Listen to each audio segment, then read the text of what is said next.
I think we got a problem, got a problem. Let's go.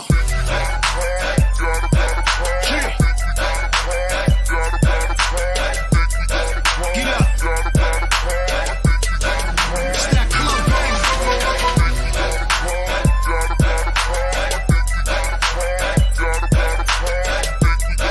You hear that? We can't sit down to that. Okay.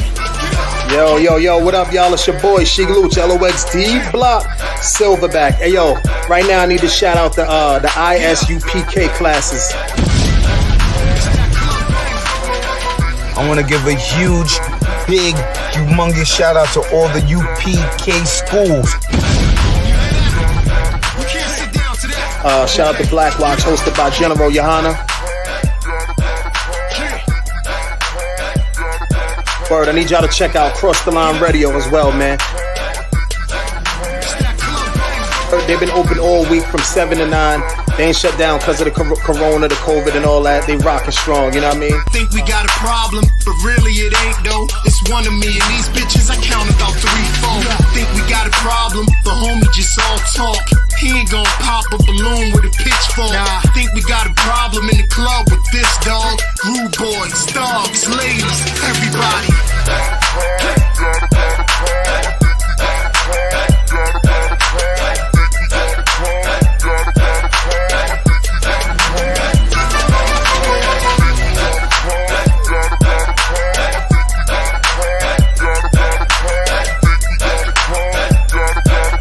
Yo, shit, what they want.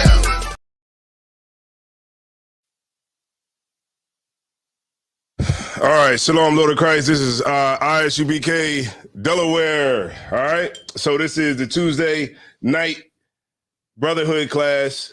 Let me see. Hold on. It's a Tuesday night brotherhood class. We're going to be talking about brotherhood and all things that pertain to brotherhood.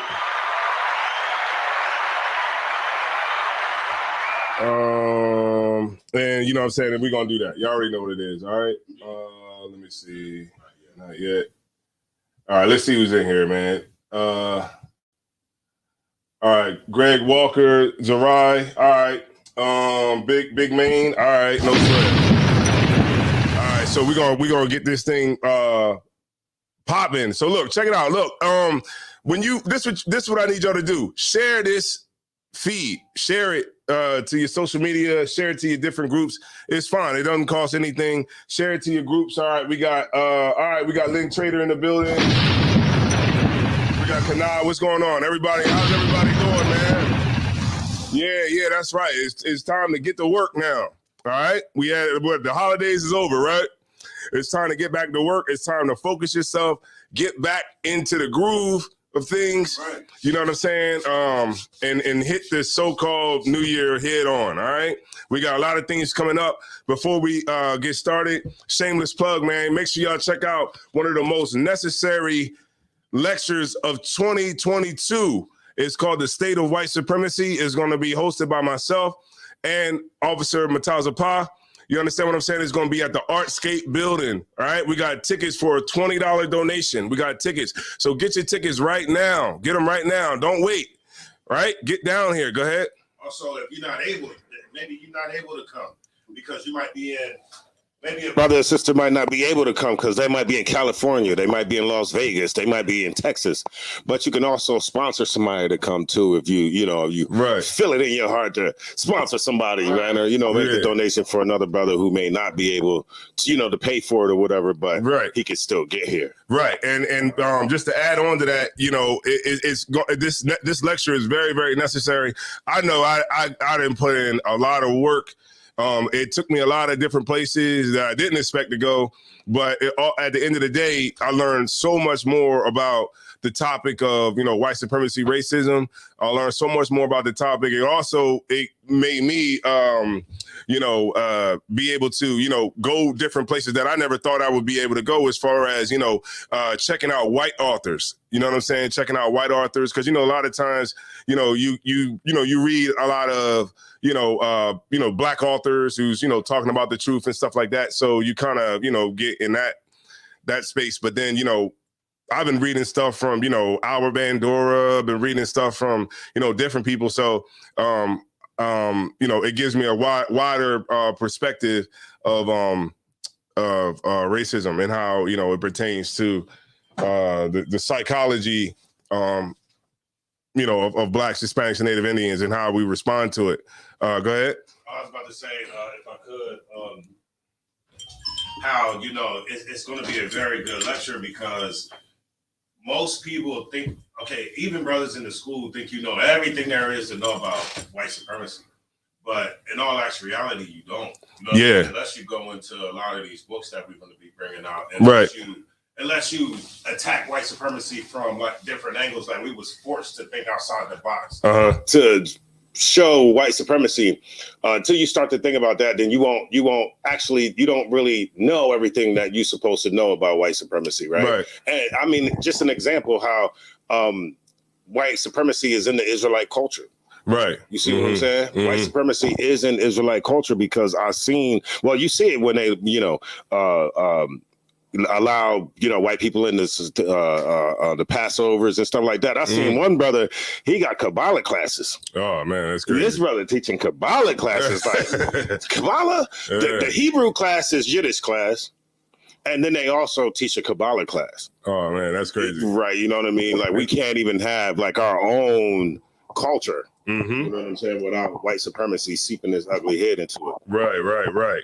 So yeah. Make sure y'all look. It's gonna be $20, right? A $20 donation. All right, a $20 donation.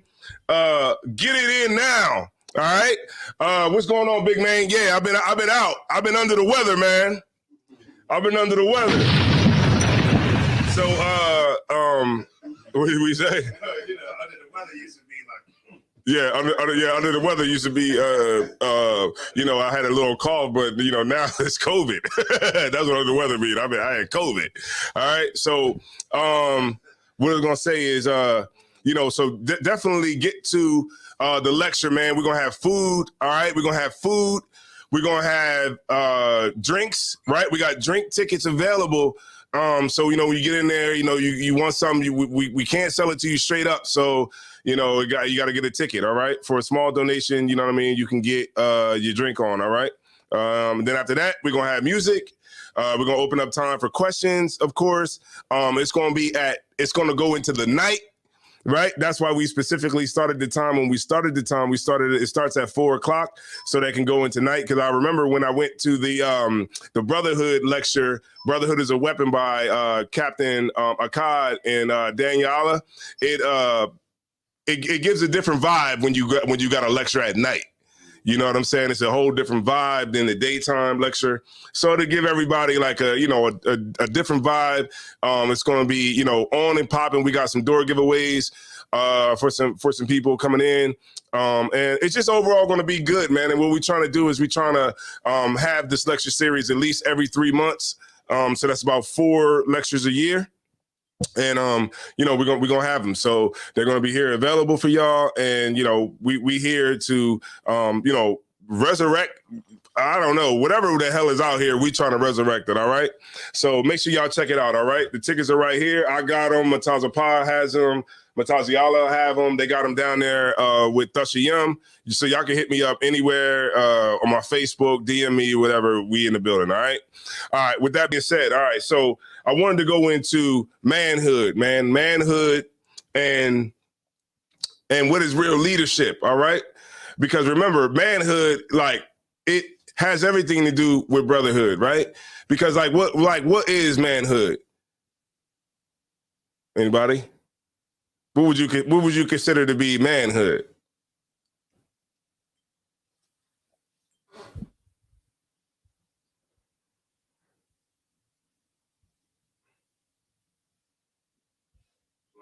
Mm-hmm. Like being responsible, not being coward. Right. Right. So, you know, it takes commitment, right? Skill, you know, the ability to live, you know, and have your own, right? The ability to run your own communities, right? It's a book that you can get off. Oh man, I can't think of the book, but it talks about it. You know what I mean? Like what real manhood is. And a lot of our brothers that's out here, they don't know what real manhood is, right? Because we think, what do we associate manhood with today? Anybody? Go ahead. How many bodies you can get? Yeah, right. That's right. How many girls you can have sex with? That's definitely a marker what we would consider what manhood is. You know, what about how easily you can kill a nigga? Right? How you'll kill a nigga and you'll shoot the whole block up, right? If he messes with you or he talks about you on social media. Go ahead.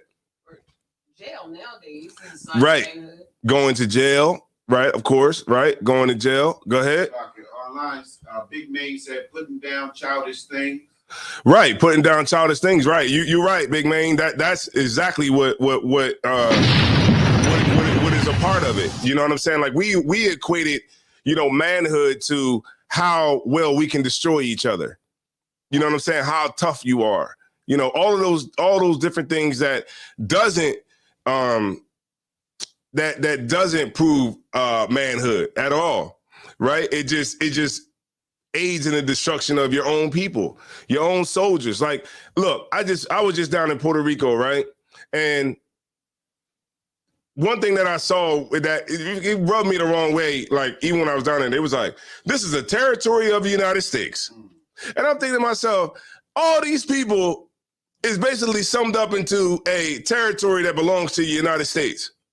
And when you go down to like Old San Juan and different places like that, you see the oppressor's face all over the buildings, right? This neo-colonialism vibe to it. When you go in Old San Juan, it's neo-colonialism, right? And that is a result of a lack of brotherhood, a lack of manhood, right?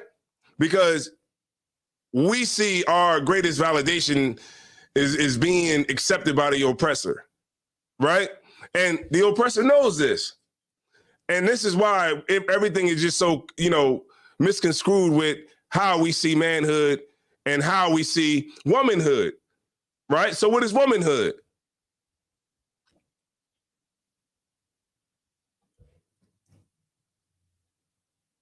Mm-hmm.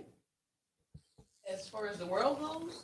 Just what would it? All right, give me a good a definition of what womanhood is, and then give me something that they would consider today as being a woman. What they consider today for a woman is getting a job and raising her kids independent. Yeah, independently, right? Without a man. Yeah. That's what they consider being a woman today. Today, yes. Right. Now, what was the other part of the question? And then my Salaki. And then my other question was, what is womanhood? Go ahead and break it down. Let me drop a bomb. Come on, let me drop a bomb. Come on now. In the truth, that Proverbs 31 woman would be considered womanhood. Right. Getting up early, feeding your family, sewing, making money with your hands. That's what womanhood is in the truth. And that is womanhood. Obeying your husband. Right. And that's what is so and that's what is so, needed today. Because like womanhood today is sexuality. How sexual you could be. It's like how much, of a whore you could be. Right? I had this girl tell me, whore, I don't like that word. Whore. It just sounds so crazy. I'm like, well, that's true. It's whores out here. Right? And he was, and so this is why, manhood and womanhood, because what happens in this society, right? In this society, you can't be you can't have manhood in a society of with this oppressor, right? You can only have Black boys, right? You can't have Black women, Hispanic women, Native American women. You can only have Black girls in this society, right? And so we don't have like a mindset of like what we really like, things that are important, right? Because most of the time we spend our time on things that doesn't really mean anything. You know what I'm saying? Like, what is our interest today? What are we interested in? We're not interested in really gaining real power, you know, a military. You know, like when you think about it, right? I think I was talking to Mataza Pa one time, but when you think about it, right? Since civil rights, right? We don't even have nothing in place to stop us from being enslaved again. You notice that? Like right now, the oppressor could take us and put us back into slavery right now. And it wouldn't be nothing we could do about it. Why? Right. But why? Because the so-called leadership, right? The so-called leadership of us, they didn't even put provisions in place to protect us from being enslaved again. Why? Because we sit back and we just want to hope that, you know, the oppressor acts right. And we spend our time in trying to convince them to change their attitude about the way that they feel about us. So it's no real protection at all. Right? Because essentially we're not men. We don't have manhood, right? We're children, right? We don't have womanhood. We have girls who are on TikTok all day fanning their behind, right? That's like what a lot of women lead with, right? They lead with that. They're behind, right? It's like really put to the forefront now. Huh? It's like all you have to offer. You could tell her. I could tell if a woman is single. Soon, you know, as soon as I see her on Kevin Samuels, I'm like, she's single. She's single. She's single. She's single. She's single too. She's single. She's single. Like you could just tell because there's nobody to tell you to get the hell off the damn line, right? So, manhood and womanhood, right? Manhood is the ability to make the right decisions. Skill. The ability to, you know, serve your community, the ability to make right decisions for the group, right? Not for yourself, right? Because that's how we like to move. We like to move, you know, on our own, right? And this is why we don't have that manhood or that womanhood, right? In this society today. And that's why it's so important that we exercise brotherhood and sisterhood all the time. You know, I believe Mataza Pa brought it out one time. You know, you just can't just be a sister to the women that you like, right? You can't just be a brother to the brothers that you like, right? You got to be a brother to everybody. I make it my specific point when I go to the Passover. I make it my point to go and talk to everybody. You know what I'm saying? I talk to as many brothers as I can. I don't know everybody, but I will try to know everybody. Right? It's about, because you never know like who you're going to talk to. You know, a brother, it might be a brother of 50, a brother, you know, an officer of 50, an officer of 500, you know, all the way up. You know, every brother is, you know, important. Every sister is important because you might not know it, you might not see it, but there is some sisters in here that are doing things behind the scenes. You know what I'm saying? There are sisters that put their time and effort into the truth and moving it forward. Right? But you'll never be able to get with that sister if you don't, you know, if you only going to hang out with the sisters that you cool with, your clique or whatever. You know what I'm saying? You're never going to find those things out. You know, you might find a brother that might be, you know, mean at making flyers. You know what I'm saying? Mataza Pa, we got we got Itazal, right? You might find a brother that, you know, you might need something and the brother just might be dope with it. And you'll never know if you don't get out and open up your mouth. All right? Can I get the you know which one I want? Let me go to one of the bedrock scriptures on this. Let me get a friend is a friend for an occasion. I think that's in the Apocrypha. You know which one I'm talking about? Hold on, let me see. Let me get there with you, warrior. Hold on. Give me 1 second. If y'all got it in the chat, just go ahead and put it in. A friend for an occasion.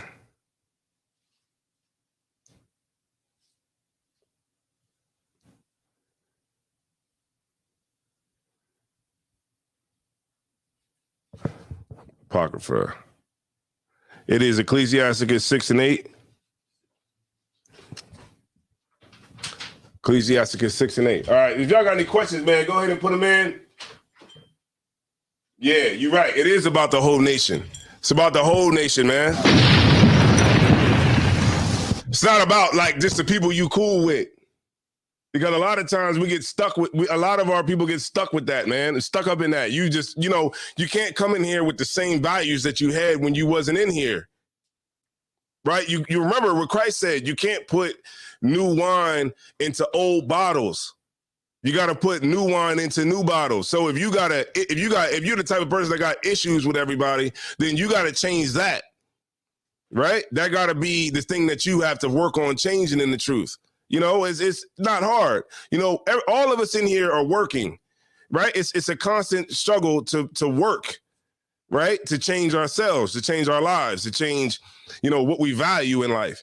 You know, before we got in here, you know, you had to be, you know, hard and tough, right? You had to be that person that, you know, had to, you know, only be for yourself. But in here, you know, you don't have to be like that. You know, you ever heard that Mataz about it? Say, you know, you ain't got to fight no more. You know what I'm saying? You ain't got to do that no more. You know, I know sometimes it might not be easy. You know, some sisters, you know, might not be sisterly. Right. But at the same time, you know, you can still have to make that effort. All right. And if that sister is not sisterly to you, then you want to do the sisterly thing and go into that sister and saying, hey, look, you know, this is the way I'm feeling. And this is, you know, and really do it. You know, like that's what it takes. Like a person is going to respect you when you don't have no fear in taking them to counsel. You don't have no fear in saying, you know what, I'm right and you're wrong in this situation. And you know what, no sweat. Let's go to council. All right, we cool. All right, since you want to go do it, you know what I'm saying? You ain't even got to dwell on it no more. If you disagree with his sister, you know what I'm saying? You be like, all right, no sweat. You don't agree? All right, no sweat, sis. We're going to go to council. All right, cool. But hey, y'all, you want to get a drink real quick? You know what I'm saying? Hey, brother, man, I think you know what I'm saying? You wrong me this way, man. You know what I'm saying? And the brother say, man, I don't think you wrong. No sweat, brother. We just going to go to council. No sweat. All right, you want to go get this drink real quick? All right, we about to go get this drink real quick. We ain't even got to dwell on it no more. We ain't got to beef with nobody. That's the thing that we have in the truth that brothers in the world don't have. We got the ability to sit down and talk things out. We got the ability. We have the law on how to do it and how to do it correctly, right? And if the brother don't hear you, no sweat. Then he'll get in front of General Hyman and the rest of the generals, and I'll guarantee you, then he's gonna hear it. You know, because they're gonna slice and dice your goddamn issue that you think you have. They're gonna slice that. I'm trying to tell you, Matalia, they're gonna slice it up, and you're gonna find out that you were just not being a brother. You know what I'm saying? Or you're gonna find out that you was being a brother and you was right. That's the whole thing about, you know, counsel and different things like that we have. That's real brotherhood. The ability to go to your brother and say, hey, look, man, you wronged me and I feel a certain way. Don't sit in here and be oppressed by your brother because you don't want to say nothing. You know what I'm saying? You ever look, you'll run into that too.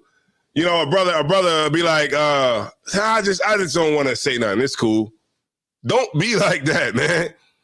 Because you know what'll happen? That demon that's in you will fester. And you know what the demon is, right? It's right here in your mind. And your mind, you know, like when you wake up in the morning, you start to reflect on things, or you might think about stuff. And in your mind, you'll be thinking like, man, F that nigga. You know what I'm saying? And when you start thinking like that in your brain, it's like, now you done got to a point where the brother might come around and you ain't talking to him. You know, the sister come around, you ain't talking to her.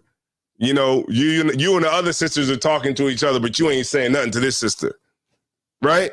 That's not the mind frame that you want to be in, right? You want to include everybody, all right? You want to keep that spirit to say, okay, all right, this is what it is. I'm going to address it. If I feel a way about you, I'm going to address it. That's it. And you know, you can't fail at that. All right. Go ahead. Could you read that, please? Oh, hold on. Let me mute you. Go ahead. Book of Ecclesiasticus, chapter 6, verse 8. Mm-hmm. For some man is a friend for his own occasion. Right. Now, we all know that, right? I'm pretty sure Gia knows that. You know what I'm saying? Some people are just a friend for the occasion because you got the bag. right? They're your friend because of something that they could benefit from. You know, they're your friend because of what you can do for them. Right. There's so many brothers I see on my Facebook. I don't even be commenting on Facebook like that anymore. You know what I do on Facebook? I just keep scrolling. Right. I see somebody acting stupid, I just keep scrolling. I see somebody with a Christmas tree, I just keep scrolling. Right. I see somebody dressed up in a somebody that, you know, I see dressed up in a damn Halloween mask or whatever, I just keep scrolling. Right. I don't have it in my heart to be like, why are you celebrating Christmas? You didn't know. You know? Oh no, you said that Christ ain't black. Oh, I gotta say that. No, there's no need for me to even do that. Right. What the hell do I gotta waste my energy on trying to teach a nut? Right? So I just keep scrolling. I see you doing something stupid. I just keep on scrolling. I see the subliminal post. I'm just by myself out here and I ain't got nobody. Yeah, I see you. I just keep scrolling. Just keep going up. You know what I'm saying? Like, that's how you gotta be. Right? But at the same time, you know, you gotta realize that there is people that only gonna deal with you for what? The occasion, right? Right? When you down and out. It was a brother on Facebook, what he say? He said, how come when I'm always helping people, but then when I need something, you know, nobody wants to answer the phone? It's like, are they supposed to answer the phone? Right? Are they? You know, like, we got to really think of like what we really, you know, who we dealing with out here in the world, right? The world is about, I'm going to get what I need, right? And to hell with you. Why? Because we follow the oppressor. And that's the oppressor's motto. That's his game. I'm going to get what I can get from you, and I don't care about you. And because we want to closely align ourselves, right, with the oppressor, right, because we constantly want this sameness with the oppressor, that maintains our inequality with the oppressor. All right? Could you read it from the top, please? Book of Ecclesiasticus, chapter 6, verse 8. For some man is a friend for his own occasion. What's up in 7? Verse 7, if thou wouldest get a friend, prove him first. Right. We've been through this so many times. Mataza Pod knows. Mataziala knows. This is 101. All right? This is 101. We've been saying this forever. Read it one more time. If thou wouldest get a friend, prove him first. Right. Prove him first. That's what the hell we gonna do. Right. You want to prove yourself, then you get in class. That's how you're gonna be. Right. You're gonna prove yourself to me. I don't want to hear none of this crap about, you know, you really wish you could be here, but you can't. You know what I'm saying? It's all about, like, you really wish you could be here, but you can't. Nigga, you don't work 7 days a week. Right. We all work. I go to work. Everybody works.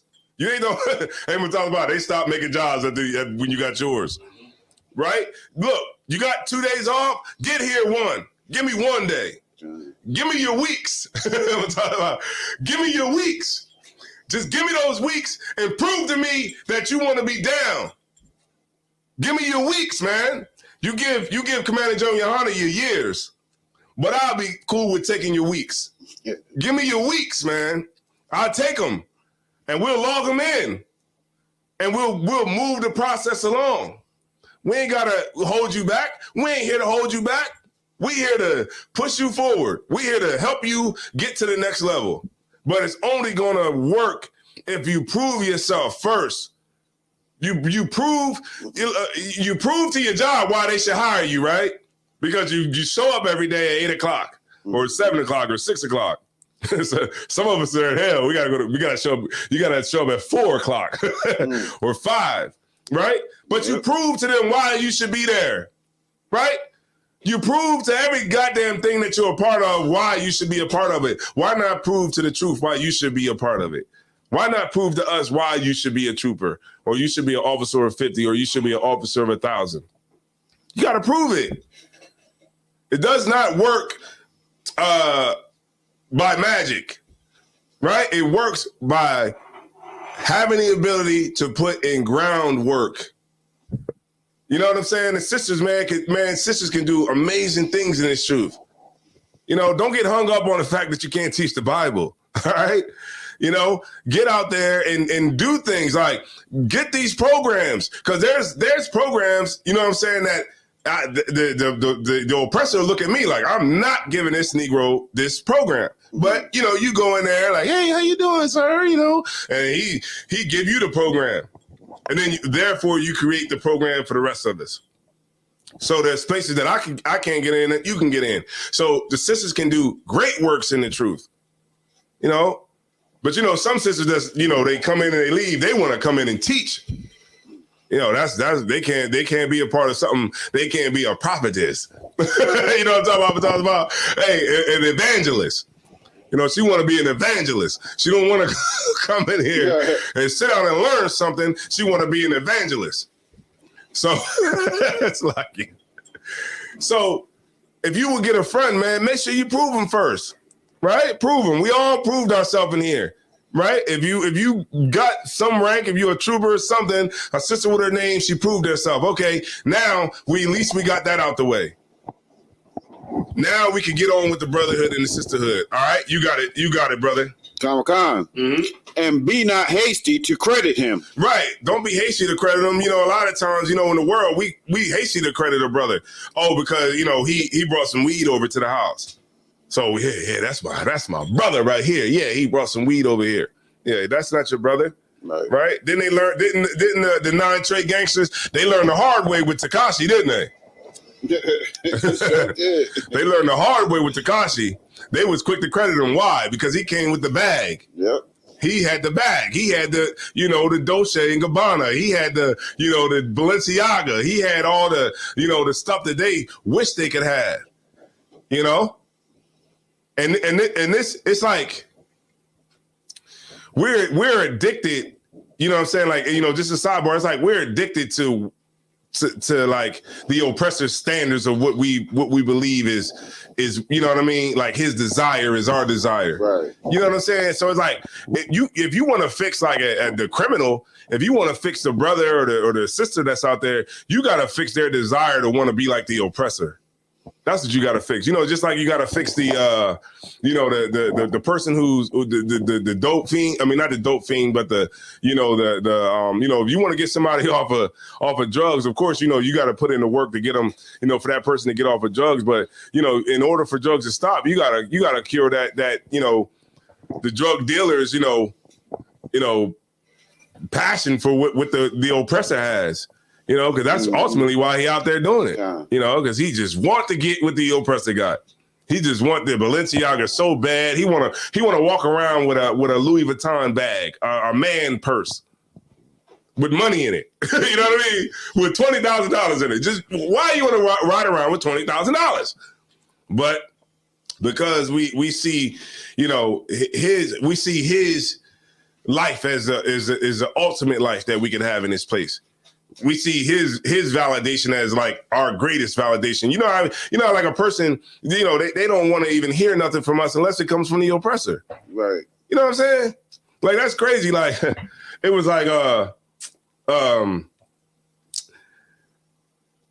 they, you know, like when you know, you go out in the streets or whatever and you be like, yeah, you know, this is in the Bible, this is in the Bible, this. It's like, they don't really want to hear it. Then when we pull the book out, where the oppressor is saying, yeah, you the Israelites, then everybody want to hear it. Go ahead, Matazapa. To your point, to your point, I was watching this like documentary on Netflix. It was called Heist. Mm-hmm. And so it was this, it was the Cuban dude.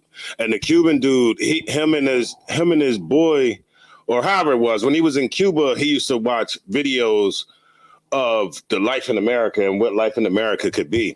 Mm-hmm. And so, but of course it wasn't life in America in Watts. Mm-hmm. It wasn't life in America in Philly or nothing like that. It was Hollywood's portrayal of what the American dream is. Mm-hmm. And so he's watching Edomites live deliciously. So he comes to America, and in order for him to live that good life, what he did was he devised a plan, and they stole like $7 million from like the federal government. It's like it was like a warehouse, and when the guards like walked away, and it was like money sitting on the palace, and they literally went in there and stole $7 million. Yeah. But in order for him to live the American dream that he's seen on TV, to live deliciously like the oppressor, he had to risk his life to do it. Right. He had to risk his life. And that's what we have to do. Wait till this lecture, man. I got some stuff, and I'm really holding back that I am not going to bring it out. Right. I'm holding it back because I want, the brothers and sisters to really, really get here, man. Get here for this lecture. You know what I'm saying? Because I told Mataza Pa was telling me some good stuff that he had. And I told him, do not teach it. You know what I'm saying? Hold on. Hold the line. Hold it back. Do not reveal it now. You know what I'm saying? So it's a lot of stuff that I'm, really holding back. But go ahead, Mataziala, please. Book of Ecclesiastes, chapter 6, verse 8. For some man is a friend for his own occasion, and will not abide in the day of thy trouble. Right, y'all know what that is. Go ahead. Verse 9, and there is a friend who being turned to enmity and strife will discover thy reproach. Right, exactly. And there's so many people out there like that. It's so many people that, the minute that they read it one more time, Salaki. Read it Verse 9, and there is a friend who being turned to enmity and strife will discover thy reproach. The things that, the things that you might, those things that, in your life that you might not try to, that you might try to keep to yourself. The times when you were down or the mistakes you made, they'll discover those things and they'll use it as ammo against you. You know what I'm saying? And this is not a person that, is a friend, right? This is a person that, is not really there for you. A person that's really not going to be there in the time of need, right? Read on. Verse 10, again, some friend is a companion at the table and will not continue in the day of thy affliction. Right. When you got it. You know what I'm saying? When you a brother that got the bag, when you're doing good, you got your job and everybody love you. But when you don't have that job and you don't have that money, then nobody loves you anymore. It's a story that we all heard before. This is nothing new. Of course, we all know that. All right, go ahead. Verse 11, but in thy prosperity, he will be as thyself and will be bold over thy servants. That's right. Yeah, y'all know that. Like, oh, that's my man. Yo, y'all gonna, he treating the people bad. He's treating the people bad, because he feel like he my man's. That's my brother right here. Yeah. And he's evil to the people that work for you, the people that, that serve you, right? He'll act like that, but he's really not going to be there when the times get hard and all those things, and this is why, like, I don't have any friends outside of here. Right. I barely got family outside of here. I just found out one of my uncles died, today. When I kind of got mixed feelings about it, because, in a way it's like, damn, that's my family. But in a way, this is my family, so it kind of gives you mixed feelings about it. You know what I'm saying? But at the same time, your family's your family, in the world or whatever, of course. But, this is what you gotta deal with, man, by being in the truth, man. And so that's why you want to make sure that you get grounded in here. You don't let nothing take you out. You don't let COVID take you out of here. COVID will come. The Lord will give you COVID just to see if you just gonna just chill and never come back. Yeah, that's right. You get the 2 weeks off, and then that's it. You just never come back. I'm pretty sure there's brothers that left the truth over COVID. You know what I mean? You get those 2 weeks, nobody bothering you, and you get to watch TV all day. You don't got to come to class no more because you just don't want nobody to catch COVID. and then that'll be that. You just going, right. But you gotta, while you on your back and you recovering, you gotta fight. You gotta fight. I think I seen Mataliala down there doing a remote class drinking liquor. I think I saw you that day. You was recovering from COVID and you was drinking liquor. I don't know if you was getting the cold out you or what, but you was ginger brandy. Yeah, it was ginger brandy. It might have been. Yeah, but I said to myself, this brother is fighting. This brother is fighting, and he is getting it up out of him. Right. You know what I'm saying? And that's the good thing about, the test that we get from the Lord, because the tests make you stronger. It makes you stronger, man. And the main thing is you always want to keep is the Lord first, no matter what. All right. Let me see. Gia said she got the gingerbread. Y'all recall? All right, y'all recall. I see you checking in from Felton. All right. So check it out, right? What we got next? Any more on the scripture? Unless you want me to read verse 12. All right. So what was 12? Is it on the topic? Where was you at? Where was you at? So the people know. I was on verse 11. I just read verse 11. Ecclesiastes what? Ecclesiastes 6 and 11. Mm-hmm. I'm gonna start writing these verses up here and putting them on the screen for y'all too. All right, it's gonna take me a couple seconds more, but I want to at least have the verses up there on the screen so that y'all be able to, rewind the tape and then skip to where we breaking down the scripture. All right, that might work a little bit better, right? Right. Yeah. All right, no sweat. So we'll do that. We'll start doing it. I think Mataza Pod teaches Thursday, so you don't. Oh, so I was reading the email. The kids, somebody got COVID at the kids' school. They down another week. Oh, they down another week? Why couldn't I go to school during COVID? Why couldn't I go to school during COVID? That would have been a dream. That's bad. I would have felt like Willy Wonka came and gave me a golden ticket if I could stay home and not go to school. and sit on this Zoom. Right. Oh, man. I just sit on the Zoom and don't do nothing. Hey, Mataza Bob, have your mic muted.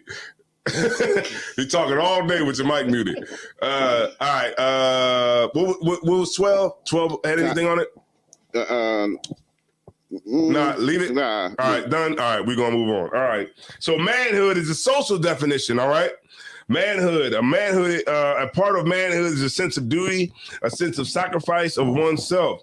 It takes commitment, skill, and duty, right, to be a man, right? And I'm pretty sure all of those things pertains to a woman too. It takes all those things. For a woman, it takes a sense of duty, a sense of sacrifice of oneself, right? This is what we got to sacrifice. You got to sacrifice yourself, right? For the collective, for the group. Right? We don't sacrifice ourselves for the group. You know what we sacrifice ourselves for? Ourselves. This is why, we need leadership. We don't have leadership. What's black leadership? Somebody tell me, what's black leadership? Who's the leadership of black people? Al Sharpton. Mm-hmm. Let's say rappers and entertainers. Right.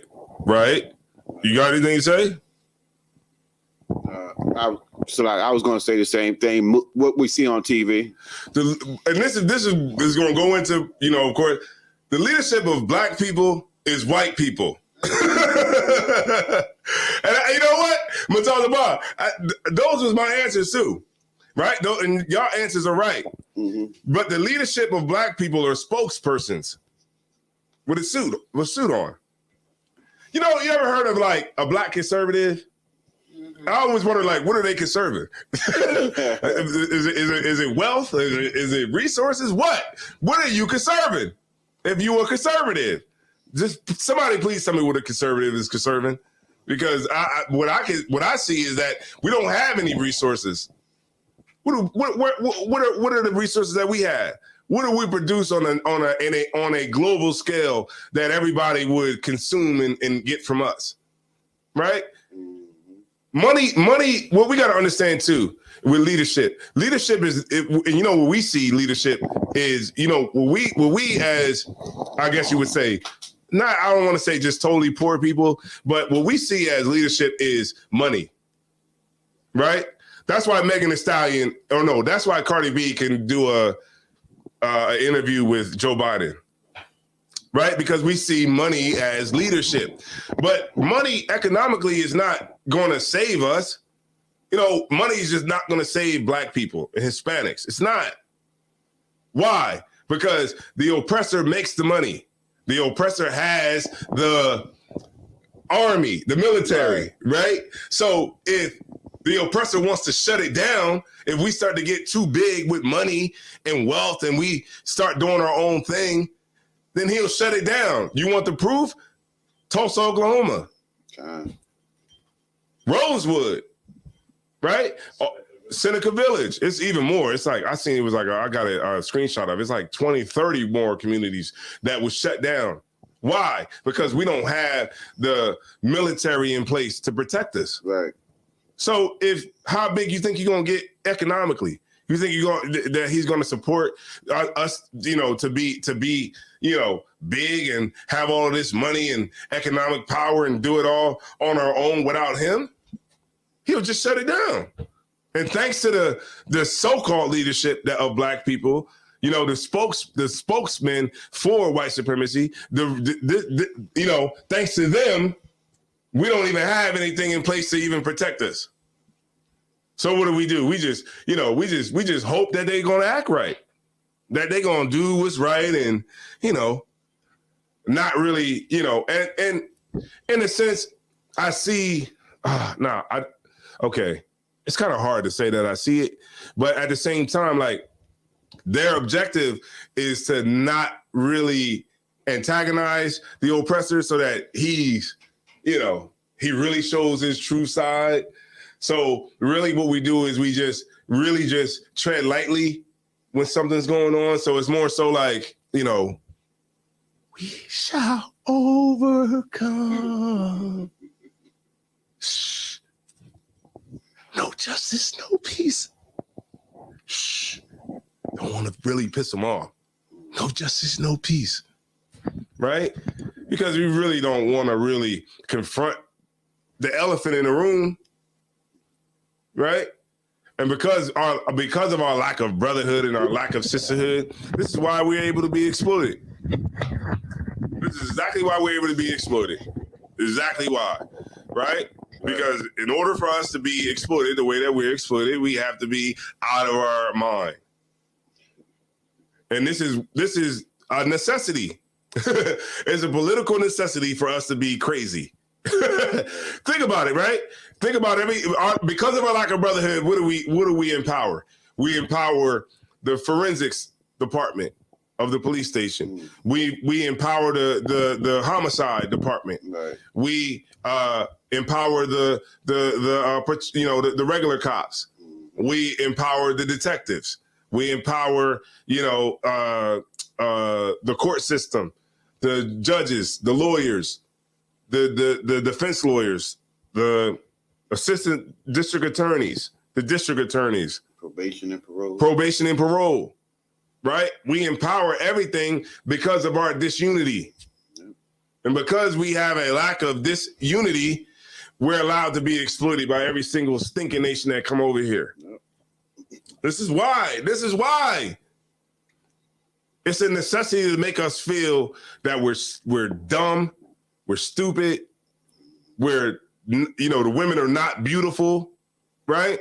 If black women knew that they were beautiful, right? If they actually thought that, then the Koreans wouldn't be able to sell her 100 billion pounds of hair every year, right? So what is the necessity for them to do? To make you feel ugly, to make you feel less adequate, to make you feel inferior, right? And all these things are allowed to be perpetuated because we don't have brotherhood and sisterhood, right? And because we don't have brotherhood and sisterhood, everybody can take advantage of us. And this is why it's important, man, like what the ISUPK is doing. The ISUPK is creating a military structure because you can have a lot of good things. You can have all the good things and, all the good things in life. But how are you going to have it if you can't protect it? You got to be able to protect it. We think we're going to have all the good things and then we just not going to be able to protect it. Right. No. Puerto Rico thought that too. And guess what? Puerto Rico is, they don't make no money. The Puerto Ricans that's there, they don't make no money off of tourism. You know who makes money off of tourism? Expats. You know what I'm talking about? Expats? Nah. Expats are what they call expatriates.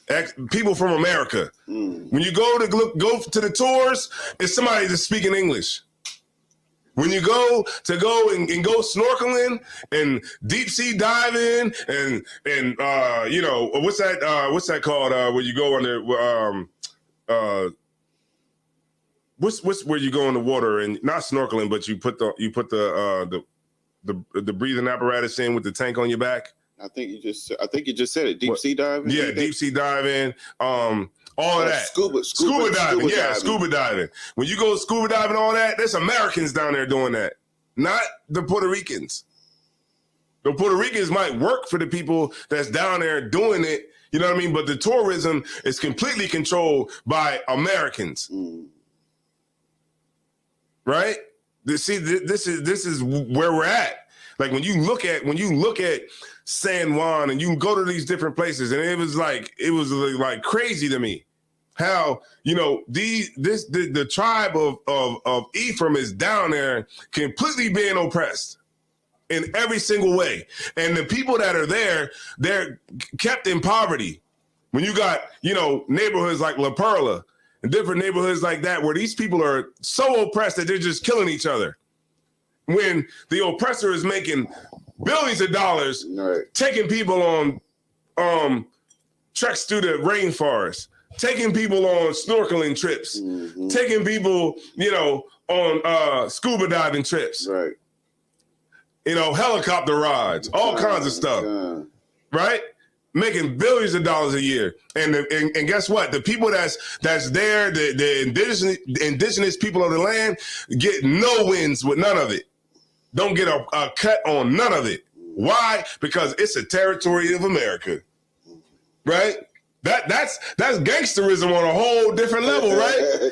You know, you see a gangbanger, right? A gangbanger, a gang leader, right? A gangbanger will be like, "This is my territory. This is our block," right? And he don't even know what the hell is going on. This is your block. But you can't stop the construction people from bulldozing down your grandma's crib. Because if you really was a leader, then you would be able to stop the construction people from bulldozing the block. You would be able to step in and say, "No, this is our block." But you can't, because you're not a leader, right? It's all fake. It really is. Like without brotherhood, everything is fake. Right. Everything we think about is fake. Think about it. You a leader, right? You a gang leader. You tough, all that. Somebody gets shot in your crew. You don't even have a medic on the staff. You don't even got a gang member that's in the gang that's a medic. You know who you got to call? Public assistance. You got to call the oppressor to come pick up your mans, right? Because we don't have power.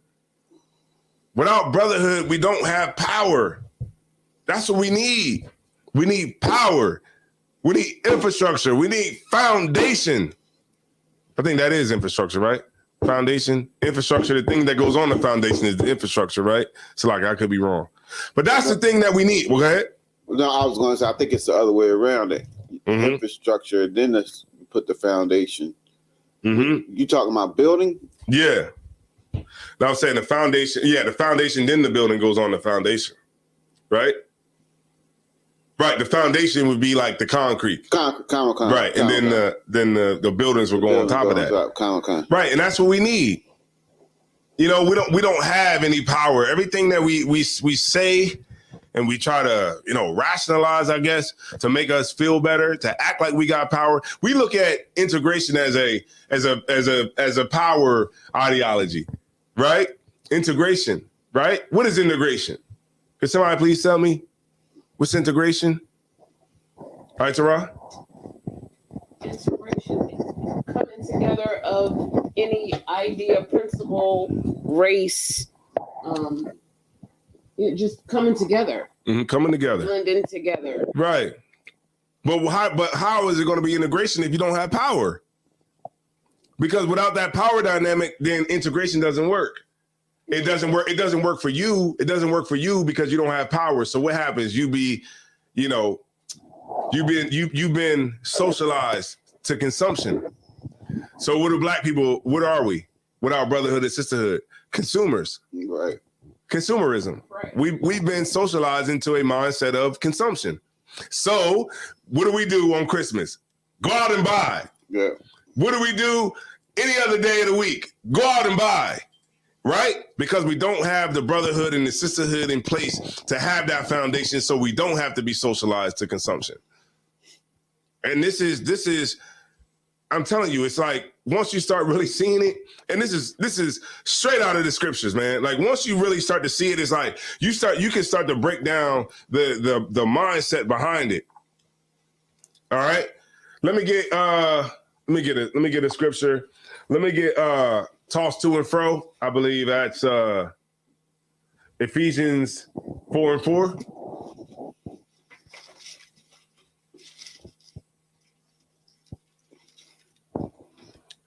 And this is why it's so important, man, that we learn and we don't waver on what we learn in here.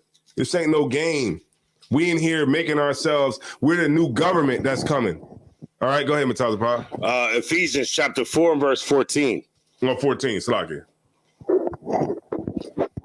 It says, that we henceforth be no more children, tossed to and fro, and carried away, Salaki, and carried about with every wind of doctrine. Right, carried away with every wind of doctrine, like integration.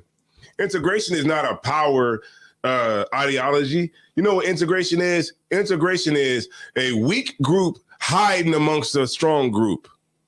Right. That's all it is. I think I put a post out about that. That's all it is. We just want to hide amongst the people who got power. And vicariously, we can get some of that power if we can just convince them to change their attitude. Ain't that whack? Ain't that whack? Oh, God. That's like so whack. Oh man, it's so whack. Go ahead, Mataza Pa. Salaki. And then even when it's like, even when I turn on my social media and you see all the Pan-Africanists, or some ain't Pan-Africanists, some believe in Amun Ra, and some is like, all that stuff, like all winds of doctrine. Mm-hmm. None of it really has any substance to it. It just sound good, or you like the person who's saying it. You like the person who's speaking, and he might speak well or something like that. But we carried away with any doctrine. Everywhere. You got brothers down there following. What's the dude that was down there at Mexico or something? He was butt naked. He was like, if you have your kids, don't bring your kids around me. I think I got his name. Hold on. Nature Boy or something. Nature Boy. Yeah, you got brothers down there taking off their clothes, hanging with this dude, like as if he, you know what I mean? He's the Messiah. Yeah, the Messiah. He's the master of the universe or something. Like it's crazy, man, how we just go off into all winds of doctrine. And a lot of times it's easy. It's easy for people to deceive us. You could just come up with something and just Mataza, can you get that small box? I got you, Mataza. Go ahead, keep going. So lucky. No, that's it's right there. It's plugged in. It's like one of the boxes. I need a box. It's on the second one up there. It's like one that don't have anything in it. Oh yeah, you can take that one out. The camera one. Yeah, you can take it out. No, here, hold on. I got a box. Oh, you got a box? All right. Most High in Christ. He just happened to have a box. Most High in Christ. Gotta stay. That camera gotta stay. Gotta stay lit. All right, I'm lit. All right, so I'm back lit again. So yeah, we got 27 people in here. Yeah, that's right. Let's get it, man. Let's get 50 in here. Let's turn this joint up, man. I'm ready. I'm ready to go. Y'all see this sign behind me, man? I'm ready to go. I got the power of Voltron right now. Y'all better recognize, man. Shout out to Thashiyam, man. All right.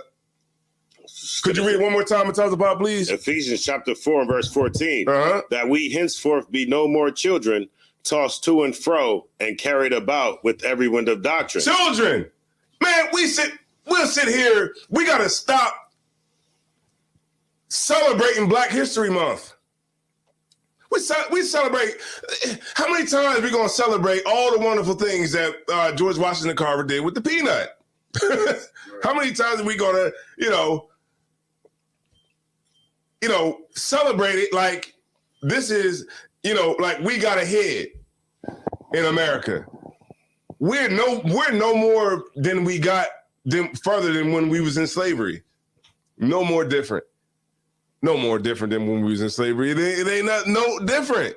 You know what it was? You remember what I said one time where I said what they would do, I read where they would put the slave inside of like a hot box or something like that when they would discipline them.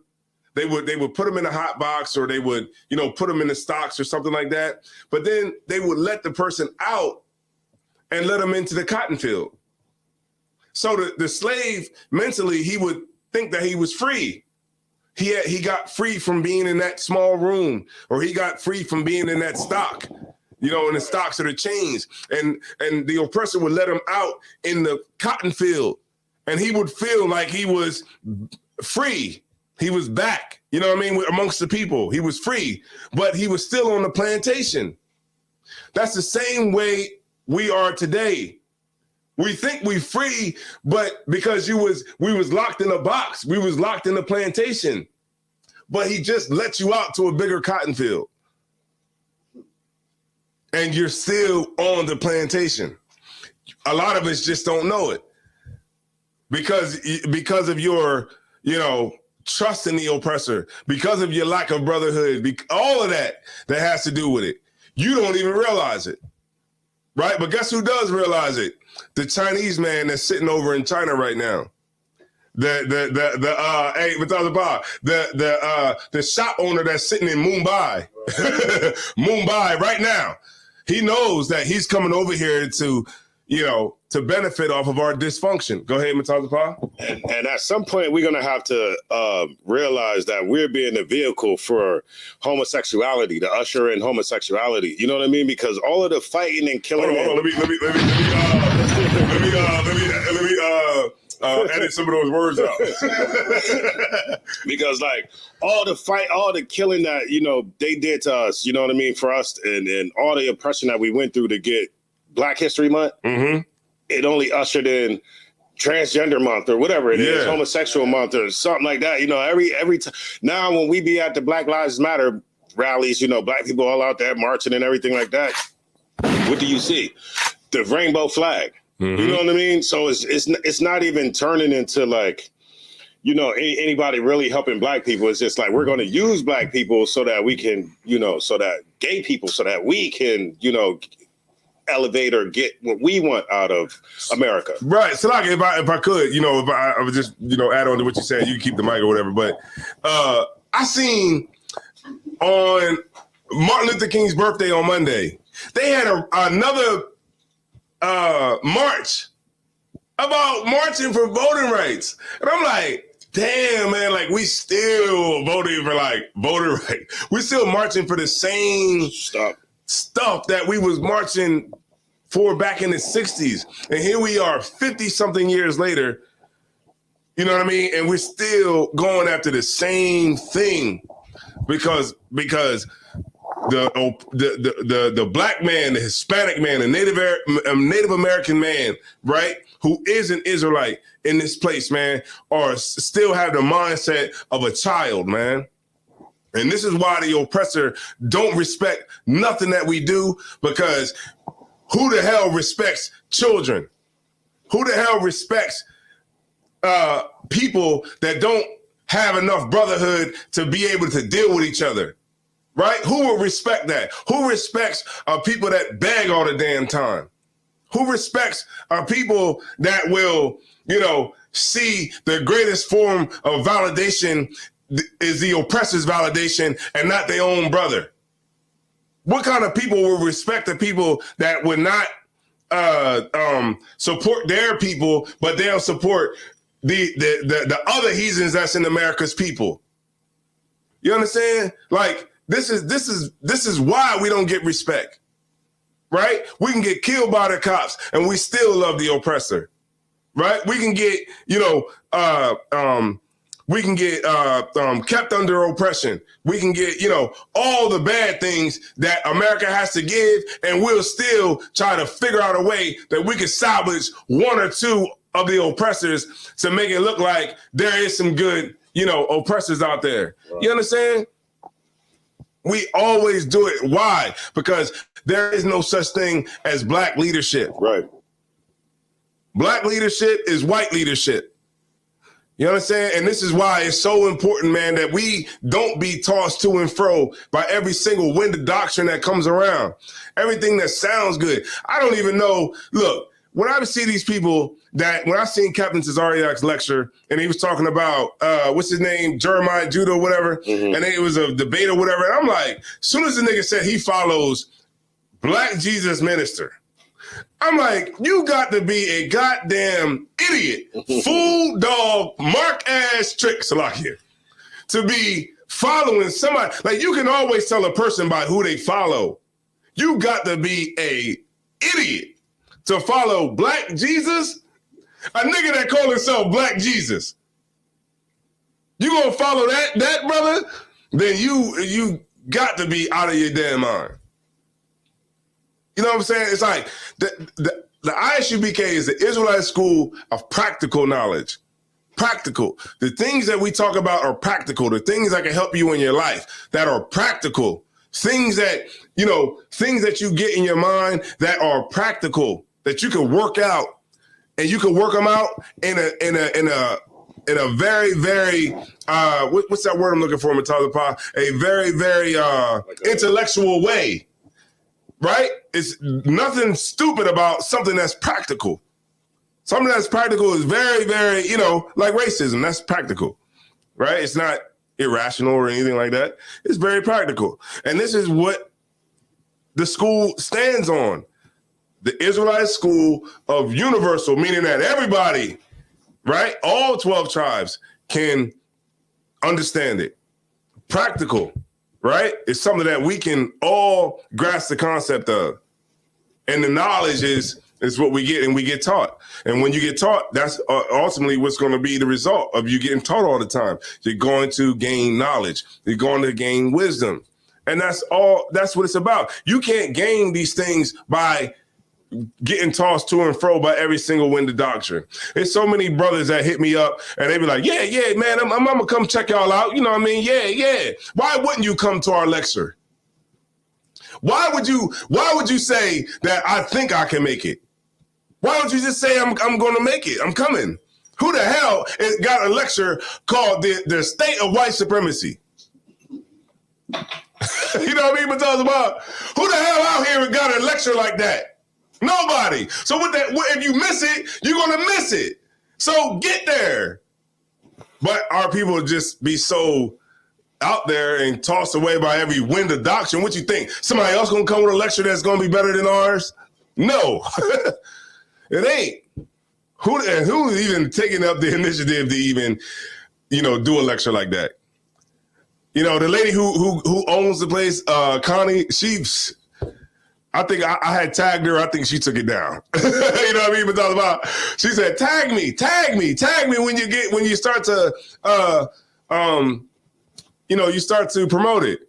And I tagged her and I went on her page and it wasn't there. So get there, man. All right, we got Thushy Yum in the building.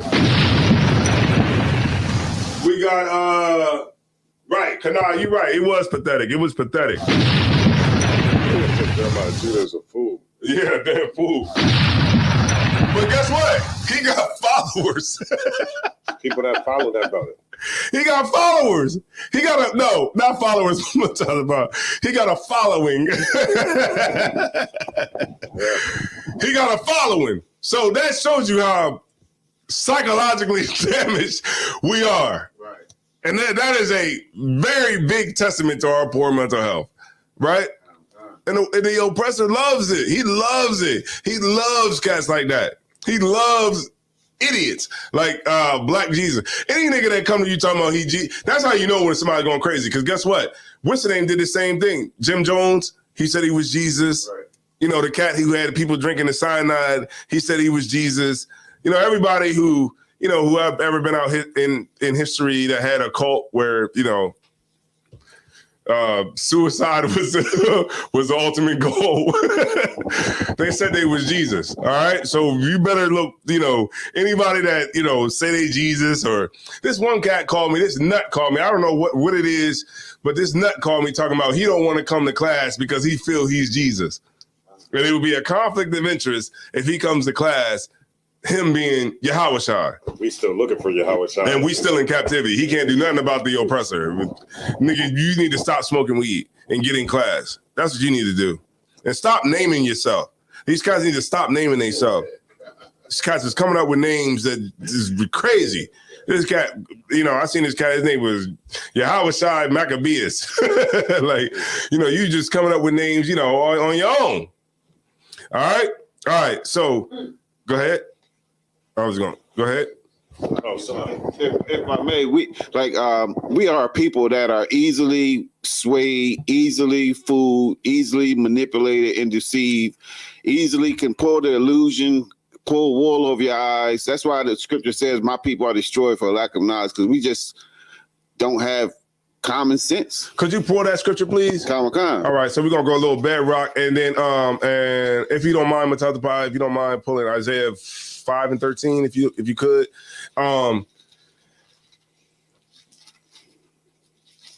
This is what we this man, you had something that you had said, and it kind of you know, I had something to say on it, right?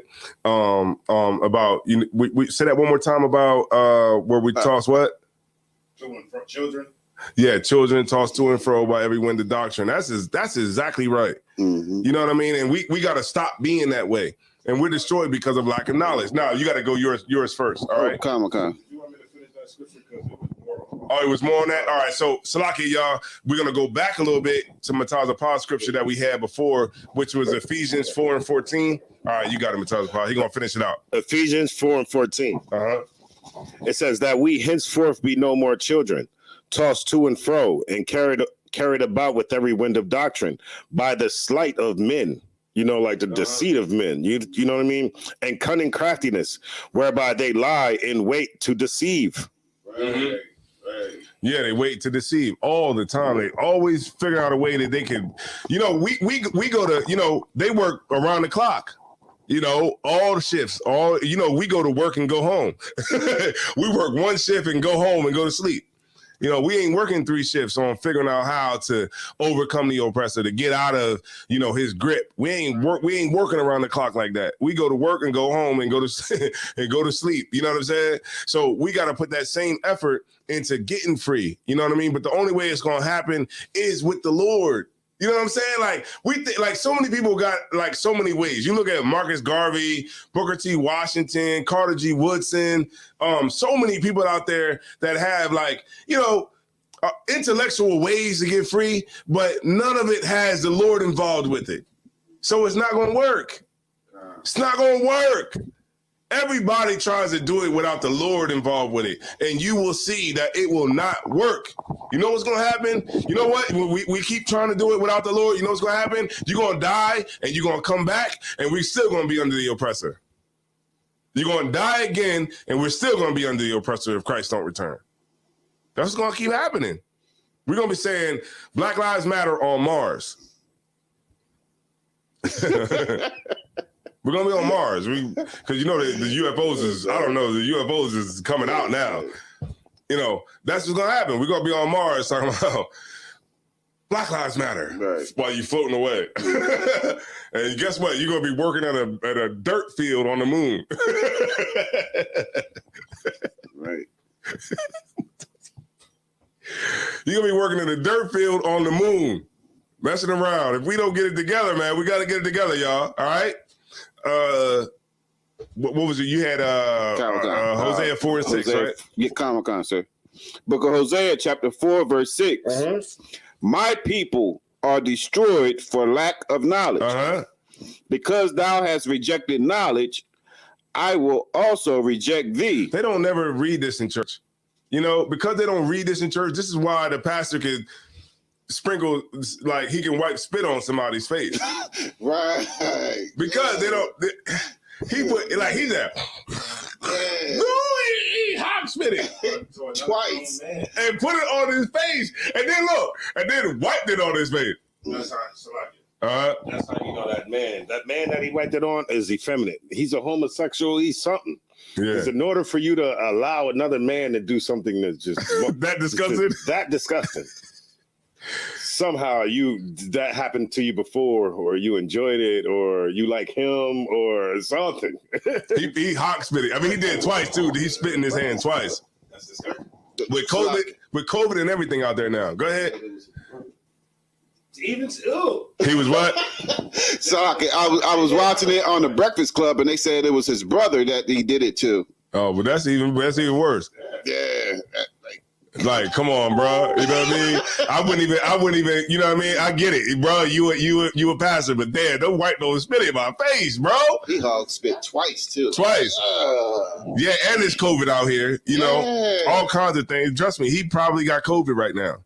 Good. Because you didn't even wait for the what's that word called? You didn't even wait for the incubation period. you got it right away. Oh, it got right in your eye. Oh man. Oh God. So this is because we're destroyed. We're destroyed for a lack of knowledge. Go ahead. What was his purpose for doing it? What did he say? I guess what did he say when he said it? He said, "Trust in me" or something. Like, what was the purpose of him? They try to like equate it to Yahushua or something like that. Yeah, he was saying he made some kind of equation about going back to a hoopty, trading something about a car and going. Do you know? He said something about when Christ healed the blind man, or John 9. Yeah, something about that, and then he said, "Trust in Christ." Yeah. Y'all see that? It was about trust. And then y'all look at us like we the cult. Yep. Exactly. You don't know what the hell you looking at. If I know my aunt would probably be like, I'm gonna send him $1,000, right? And won't give us nothing. Go ahead. He apologized in a video today. After it's done. After it's done. He admitted that it was disgusting. Right. And maybe he went too far to prove his point. Right, but a real leader has a presence of mind. You know, I know we hold on. Is this thing on? This thing has been, I don't know, but I haven't been on, huh? To think before you do something, so you don't have to apologize. Right, you gotta think before you do. Mataz Boss said it right. Think before you do things, so you don't gotta apologize later. Go ahead, all right, Tara. No, he didn't think. Like, right. It didn't kick into him that was disgusting at the time. What? What the hell? Is you crazy? Everybody knows that's disgusting. Well, go ahead. And that's the age-old Christian. Oh, I didn't know that was. I just didn't know it. That's what all. I was watching this pastor, right? It was this Edomite pastor, and he was acting like he didn't know that pedophilia was wrong. Mm-hmm. You know what I mean? Yeah. Like, pedophilia was wrong. You know it's nasty. You know what you're doing is wrong. But then after the act is done, you try to play stupid. You know what I mean? And apologize. Salaki, I got it right here. It was on from Commander General Yohana's show, and it says, "Receiving vision from God might get nasty." Vision from God. That was his premise. That was his premise for doing that nasty stuff. That's right. Go ahead. During his apology, he was smiling and laughing. Like, that showed no sincerity that you were apologetic for what you did in front of a lot of people. Like that. Yeah, and he emasculated that brother on a national level. Right. But when you say he was laughing, he just knows that's what he has to say to pacify black people. Yeah, because that's all we need is an apology. The oppressor apologized. Yeah, I'm sorry I killed Trayvon Martin. I'm sorry. And we're like, well, I guess he apologized, so we forgive him, right? And this is, we are sheep. We really are sheep. You know, like when I was at the Passover, I always say this story, was at the Passover, and I was like, why don't they said, just go grab the sheep, just grab them. And I was like, well, don't they bite? Don't they do something? He was like, no, just grab them because they don't have any defense. The only defense that they would have is a good shepherd that would be able to be like, back up. You know what I mean? And to protect the flock, you know, and we don't have a good shepherd that's over us, you know, but the Lord is raising up shepherds, good brothers that's going to feed the people, right? Well, we're supposed to feed them and protect the people at the same time. People want to know why we have rank and order and all that. It's because we're setting up a military structure. So when Christ returns, we already got that military structure in place, right? Because you can't have something worth having without being able to have the ability to protect it. If you can't protect it, then what's going to happen? What, we're going to go out and build another Tulsa, Oklahoma without a military? We're going to build another Seneca Village without a military. We're going to build another Rosewood without no way to protect it. Guess what's going to happen? That new Rosewood, the new what's that called? The new Black Wall Street is going to get taken down. Go ahead, Matalaba. Right, and Salakia, and we can't be thinking that some goofy vigilante militia is going to protect black people like the NFAC. Yeah. Not fucking around. Do you know that let me tell you something. I just happened to be watching the movie. I can't call the name of the movie right now at this moment, right? But I was watching it like 2 weeks ago. And guess what? It was this crew. What was it called? That's good. It was these dudes and they was robbing, right? Mm-hmm. And they was robbing, and so the you know what the DA called them the not fucking around crew. I was watching it. And I said, no, man, don't tell me, don't tell me this is where he got the name from for the group that's supposed to protect black people. He got it from a movie. Yeah. I was like, come on, man, it's like without the Lord. It's never going to work. Yeah, it's never going to work. and okay, so you said. Slakia, I lost my train of thought.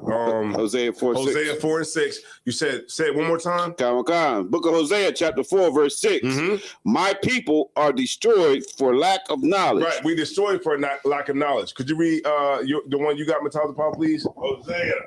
Isaiah, chapter 5 and verse 13. Mm-hmm. All right, let everybody get there. Isaiah chapter 5 and verse 13, it says, therefore my people are going into captivity. Why? Because they have no knowledge. That's why we in captivity. Because we have no knowledge. And because you don't have no knowledge, the oppressor is able to rule over you. And he's able to exploit you at every single turn that you turn, right? And he's able to benefit off of our disunity, our maladjustment. You know, as they call it, you know, because we haven't been able to adjust, you know, we haven't been able to adjust appropriately, you know, correctly to this situation. So he's able to benefit off of our maladjustment. Go ahead, Matalaba. I was about to say the other part to Mataziah's verse, which is so heavy, is that we reject the knowledge. Mm-hmm. You know what I'm saying? We'll come out there and we'll have all the books in the world. We'll have all the sense in the world. We'll have great speakers like you know your Captain Meshax, your Captain Tazariax, your Captain all the captains, goddamn, right? And nobody will listen. Mm-hmm. But you will follow a man spitting in his hands, hocking up spit to rubbing in another man's face. You know what I mean? Or you will follow. You remember when we used to go up to the Bronx? Mm-hmm. And remember when it was like one of our first speakings or first or second speaking, it was this dude that was walking down the street. Remember he had that Egyptian stuff on? Yeah. And he had that big old hat. Yeah. And remember we was big old hat. We was laughing while he was walking by. Like we'll choose to follow people that like that. Yo, we was like, oh! I couldn't even get through my speech. He had one of the, the hats that you see in the hieroglyphics. Yeah. Like the big hat, like Nefertiti. Yeah, he had that on. He had like a Nefertiti hat. Walking down the street as if it was okay. And then like, the African garment thing looking. Yeah, with a pair of joggers, tight joggers. Oh, man, but we'll gotta listen to that. Like, we gotta stop rejecting the knowledge. You know what I mean? We gotta stop looking at brothers and being like, oh, he got braids. You know, he looked like me. He got on boots and stuff like that. I ain't gonna listen to him. Mm-hmm. You know, I mean, let me listen to this dude that look like a idiot. Mm-hmm. You know what I mean? Right. And it's the psychology behind it is like, you know, if we closely align ourselves with the oppressor, right? If we closely align ourselves with the oppressor, then we gotta love what he loves and hate what he hates. Right. So if the oppressor hates niggas, right? What you That's say? what it was. The town. The town. That's what it was called. Right. So if the oppressor hates Negroes, then what as a byproduct, what are you gonna hate? The same people that the oppressor hates. So we're gonna look at each other as, you know, something that we should hate. You know, when the oppressor, he'll create what he hates, you know what I mean, to justify you being killed and locked up. Right. You know? And so look, man, come to this lecture, y'all. Look, $20. Look, $20 a ticket. You know what I mean? You can come, you get one of these, two of these, you know what I'm saying? Bring your home girl, bring your girl. You know what I mean, brothers? Come through, come get your tickets now, man. We gonna have a brother at the door, so ain't no sneaking in. All right, but if like, you know, you want to come and you might not have the $20 donation, then just, you know, hit us up. You know what I mean? Then, you know, we could work with you. All right. Go ahead, sis. Will all nations be invited to the lecture? Okay. Yeah. If you're an oppressor and you feel like you want to come in and get, you know, ragged out for 3 hours, then yeah, you got the money, yeah. Right. Come on in and get ragged out for 2.5 hours. Go ahead, Matata Pa. I can learn about your people. Some of them may not understand. Mm-hmm. Right. Mm-hmm. They can come in there and get a rude awakening. And the reason I can say that is because that General Muhammad said it. Yeah, you want to come in? Come on in and blaze. He's like, and blaze like you never blazed before. Right. And if they want to sit through that, then Lord be with you. But, you know, so yeah, you come in, you want a ticket, get a ticket. Come on in and learn how, you know, we're going to overcome your people, and you're going to be, maybe we might be able to get a boot kiss. You know, so right. We'll be the first one to ever get a boot kiss in a lecture. Right. So yeah, come on. Yeah, you know what I mean? Let's get it. All right. Security gonna be tight. We got brothers in there that's gonna be, you know what I mean, holding the security down. We got you know, we got a sister in there that's gonna be doing the food, you know what I mean? Kana, get at me, man. You know what I mean? Gia, get at me, man. You know what I'm saying?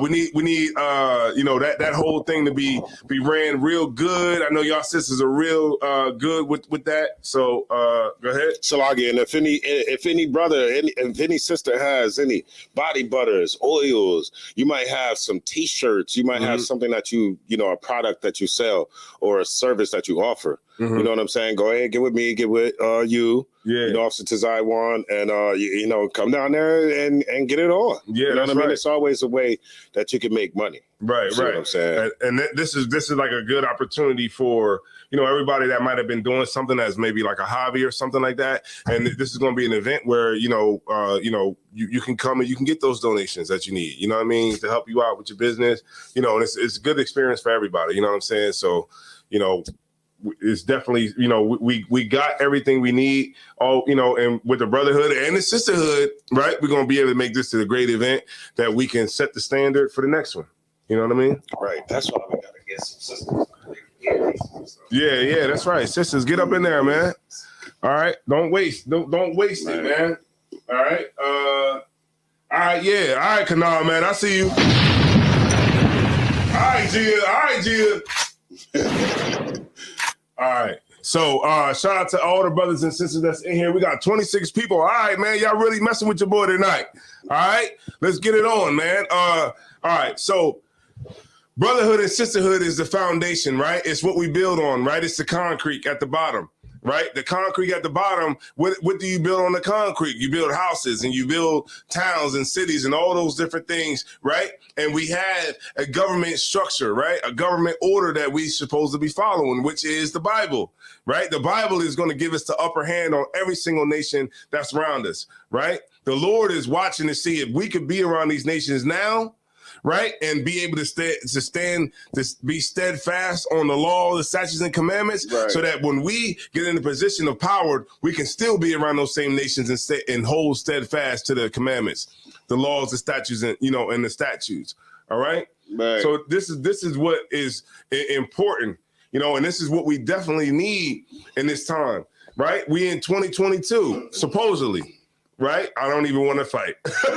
We ain't even gonna fight that. But my point is to say we in 2022, right? And we already starting off the year worse than what we started off last year, right? Let's not be those children that are tossed to and fro by every single wind of doctrine, man. You don't need to be out there voting and all that goofy nonsense, because at the same time, like, you got to understand that they only care about black people every 4 years. They get your vote, and then they don't care about black people for 4 more years. Right. You got to understand that, right? They asked Kamala Harris. They said, "What do you support black people getting reparations?" And she danced all around the question, right? Because she doesn't support black people having reparations. And just you know, just as a sidebar, you know, when reparations probably could have been good back in the 20s.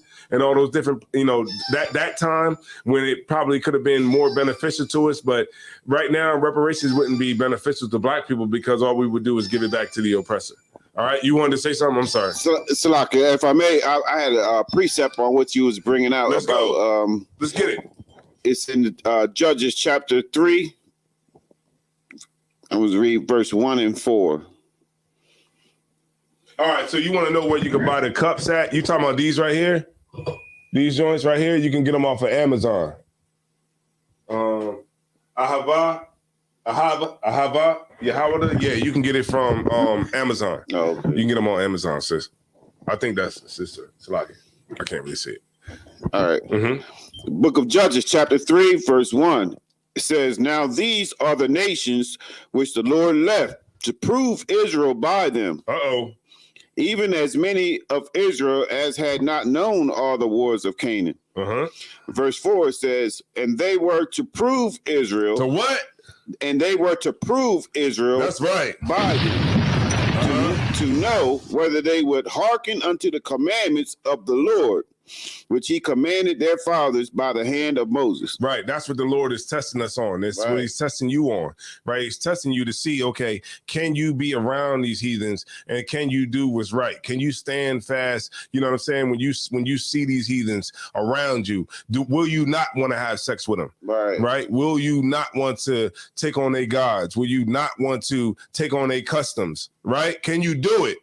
Can you do it? Can you rule this place and do it? If you can't do it, then you're not fit to rule. And that's what we got to understand as Blacks, Hispanics, and Native Indians.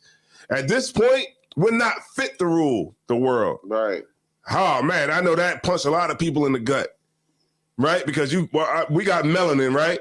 And we got all this melanin, right? Well, then if we got all this melanin and that's supposed to be the power, then how can somebody that don't have no melanin rule over us the way they do? Huh? Right? Oh, we the gods of the earth, and we got all the melanin from the sun, and the sun feeds our skin, and I don't even gotta eat. I just get vitamin D from the sun. Yeah, all that power and all that stuff in your melanin. But people without melanin is ruling over you. How is that possible? Right? It's possible because, you know, the Lord is against you. Right. And we're not fit to rule this planet right now. We need some more time. It sucks that I have to even say that, but we need a little bit more time. You know, it's been 3 days. We've been on the white people 3 days, right? 3,000 years, right? If you know, you know, right? With 3 days, we haven't even been under the oppressor for a week, according to the Lord. A week is what, 7 days, right? That day unto the Lord is as 1,000 years. We've been under the oppressor for about what, 3,000, something like that. Yeah, the Greek Empire was what, 1,000. How long was the Greek? It was like 3 BC. We've been under the oppressor, right? The Greeks, 323, something like that. Right. We've been under the oppressor. No, that was the Roman Empire, Slovakia. So before that, all right, we've been under the oppressor for a long time, you know, and so we got to understand, like, okay, how can we change that? Right? How can we get in the good graces of the Most High? Right? Because that's what we need. Like, that's our smoking gun. Right? No matter what we do, the smoking gun is having the Lord on our side, right? That's how we can get out of this oppression. That's how we can elevate to the next level. Doesn't matter how many times you can, articulate how well you can articulate racism, freedom of speech, right? Freedom of speech, right? Matazapa, they always say, I know Matazapa always bring out about, the freedom of speech and how they, be locking down these, live feeds that we have and different things like that. But, what, what's it called? Free speech is only okay when you're talking to people that don't give a damn. You know what I mean? Like, because if you start talking to people that really, are listening, then they're going to shut it down. So we got to change that narrative and say, okay, the people that are listening to what's right, you have to be the person that has to listen, right? When we are at camp, that brother, those two brothers, those two sisters, whatever, you got to be the ones that got to listen. Because that's okay in America. You can talk, you can say whatever you want, as long as the people ain't listening to you, right? So we be at camp, everybody, there's some people that listen and some people that don't, right? So the people that do listen, right, the very small few that do, then you got to be the ones that got to make the impact. You got to be the ones that's willing to change your life, right? You got to get down with this collective that we have already established here in the ISUPK. Then that way we can get together and we can strategize as a collective if we can figure out what's the next move and what's our best move, right? Other than that, you can hang it up. We're going to keep talking about the same. Man, look, Martin Luther King Day, they was still marching for voting rights. Like, at this point, who the hell cares about voting rights? That's what I was saying. They had Martin Luther King's fat son out there, right? You know what I'm talking about? His fat son out there talking about voting rights. Who the hell cares about voting rights at this point? What type of power is it in? If the cats that are the men that are voting, you know what they're telling you? They're telling you that I am emasculated and I am a man who does not believe in my own people, and I totally believe that a oppressor will save me out of this. You are admitting that you're emasculated as a man when you go out there to try to vote. And any sister that's out there voting, you're saying that you do not believe in men. You're men of your own nation at all. And you believe that Donald Trump is going to get you out of oppression, which is so stupid to think that you could vote your way out of oppression. The hell is wrong? You think the white man going to let you vote him out of power? Are you crazy? The oppressor going to let you vote him out of power. It's ridiculous. And this is why it's very, very important that we understand these things. Understand so that we don't, keep repeating the same things. Our leadership wants us to accept the status quo. What is the status quo? That the oppressor is in power and we're inferior. Right. That's what it is. That's the whole goal. What is the goal of the NAACP?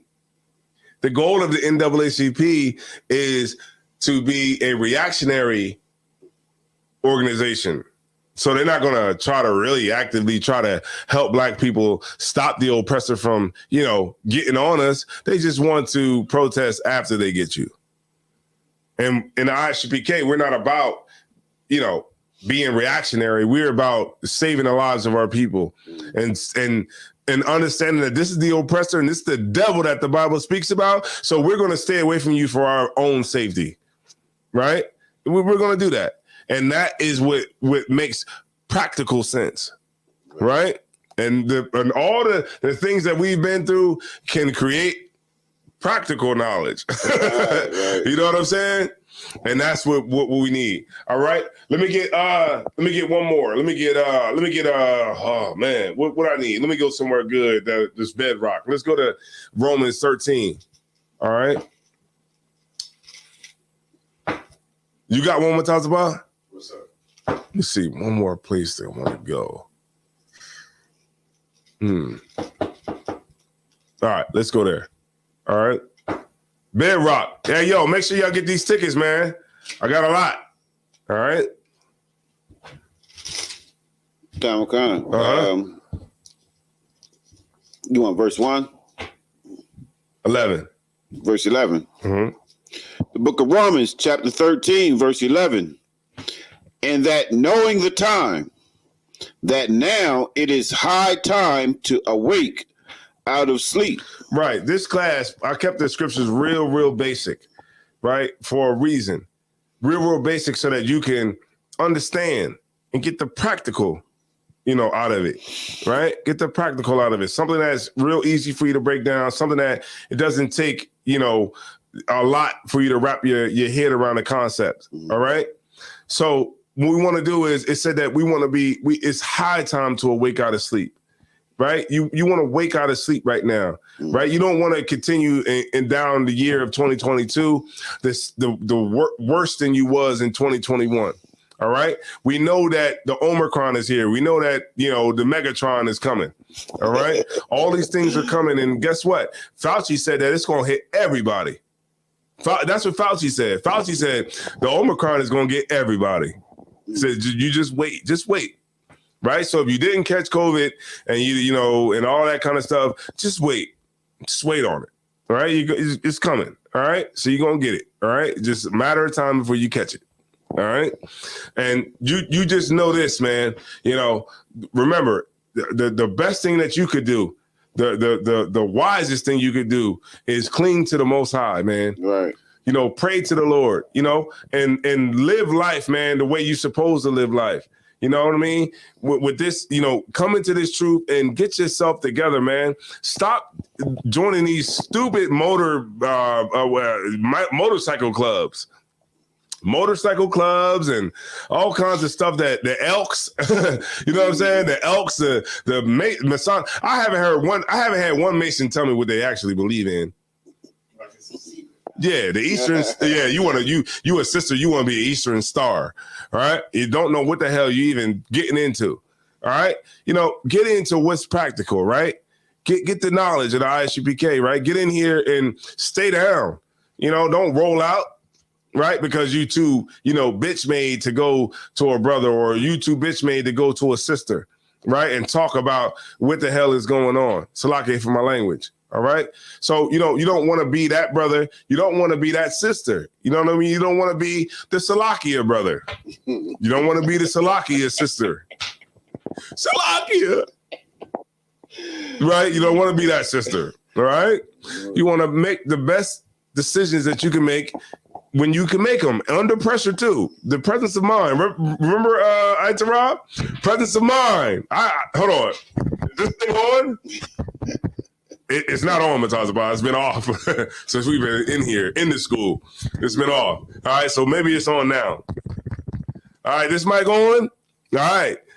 You want to have the presence of mind.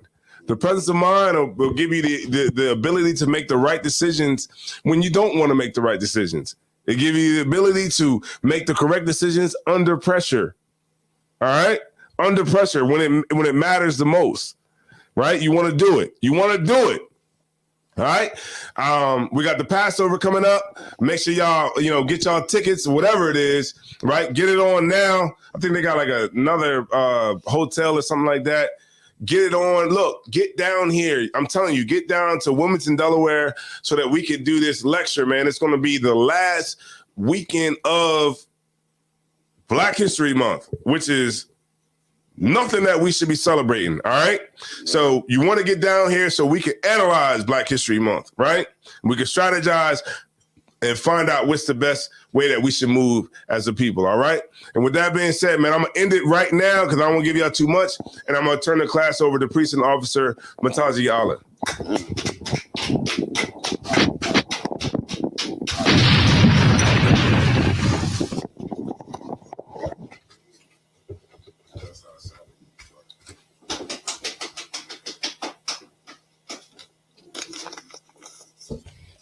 Oh, can you give him the mic?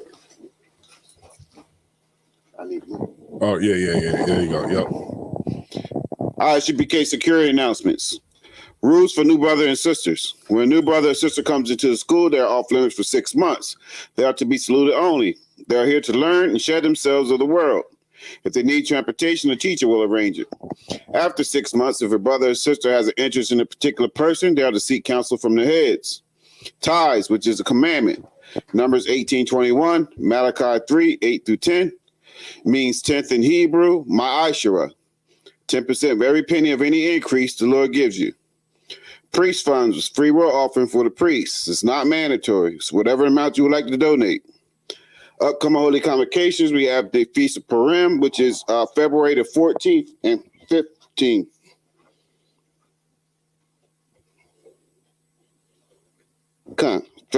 Monday, February 14th, and Tuesday, February 15th.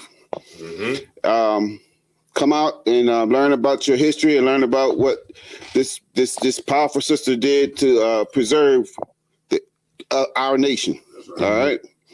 If anyone wants to be a trooper in the school, start wearing all black boots, shirt, pants, headband, and scarf.